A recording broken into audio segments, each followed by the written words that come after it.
আমরা দলীয় কর্মী।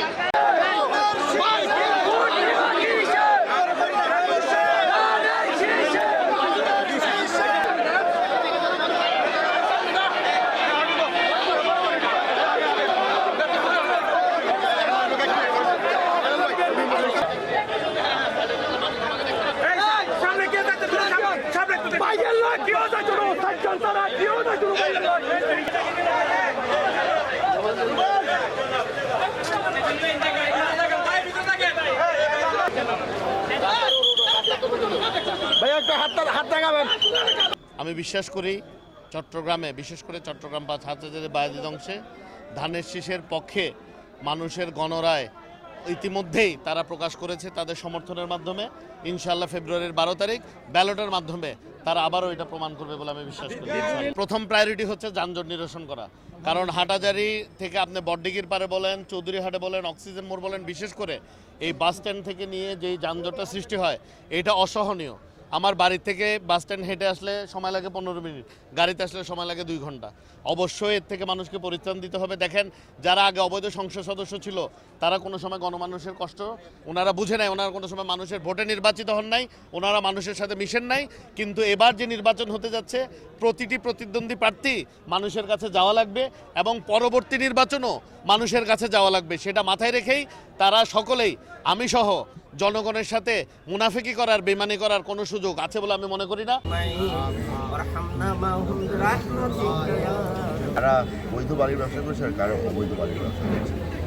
আশা করছি যে মাসখানেক পরে যদি একটা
জনগণের জোয়ার শুরু হয়ে গেছে, ধানের শীষের জোয়ার। ঢল নেমেছে রাস্তায়। মানুষ যার জন্য অপেক্ষা করেছিল গত ১৬-১৭ বছর, তাদের ভোট দেওয়ার অপেক্ষায় আছে তারা। এবং সবচেয়ে জনপ্রিয় দল হিসাবে তারা আজকে বিএনপির পাশে দাঁড়িয়েছে, কারণ বিএনপি তাদের পাশে ছিল গত ১৭ বছর।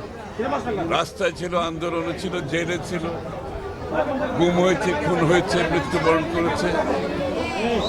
এই দলটির যে গত ১৭ বছরে যে ত্যাগ, দেশনেত্রী বেগম খালেদা জিয়া থেকে শুরু করে তারেক রহমান এবং বিএনপির নেতাকর্মীদের ত্যাগ, তার প্রতিদান বাংলাদেশের মানুষ আজকে দিচ্ছে। তো আমরা দেখতে পাচ্ছি, যেখানে যাচ্ছে বাংলাদেশের মানুষ তার স্বীকৃতি দিচ্ছে এবং তাদের আস্থা বিএনপির উপর রাখছে। আগামী দিনের বাংলাদেশের যে স্বপ্ন দেখছে, সেটা তারা মনে করে বিএনপি একমাত্র তাদের সেই আশা প্রত্যাশা পূরণ করতে পারবে। এবং বিএনপির জনগণের সাথে আস্থার যে রাজনীতি, সেটা আবার গণতন্ত্রের দিকে আমরা যাচ্ছি সবাই মিলে। বাংলাদেশে গণতন্ত্র ফিরিয়ে আনার জন্য বিএনপি আর গণতন্ত্রকে তো আলাদা করা যাবে, দুটো একাকার হয়ে গেছে।